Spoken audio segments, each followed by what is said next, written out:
এই ভিডিওতে আমরা দেখব অটোক্যাডে কোনো ধরনের লিঙ্ক ছাড়া আমরা কীভাবে ইমেজ অ্যাটাচ করতে পারি।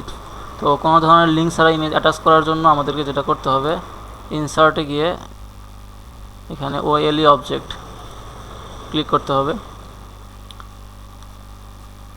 তো এখান থেকে ক্রিয়েট ফ্রম ফাইল এখানে ব্রাউজ করব, আমাদের যে ইমেজ যে ফোল্ডারে আছে সেই ফোল্ডার থেকে আমরা ইমেজটাকে ওপেন করব, ওকে দেব।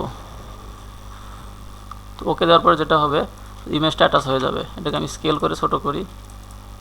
এখন আমার যে পরিমাণের প্রয়োজন সেরকম সাইজে আমি এটাকে স্কেল করে ছোটো করে নেব।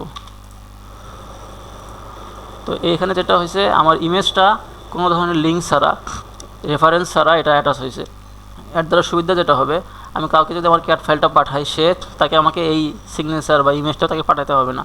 সেই অটোক্যাড ওপেন করবে, ক্যাডে ওপেন করা মাত্র সেই ইমেজ সহ দেখতে পাবে।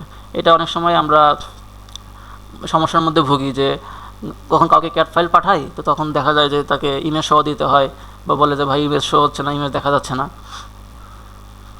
এই জন্য যেটা করতে হবে যে আমরা ইনসার্টে গিয়ে ওএলই অবজেক্টে গিয়ে এখানে কোনো ধরনের লিঙ্ক মানে রেফারেন্স ছাড়া আমরা ইমেজটাকে অ্যাটাচ করব। তাহলে এই ক্যাডের ভিতরে ইমেজ সহ শো হবে। যে কেউ এখন ক্যাড ওপেন করবে সে এই ইমেজ সহ দেখতে পাবে। যে কোনো ধরনের ইমেজ আমরা এভাবে অ্যাটাচ করতে পারবো।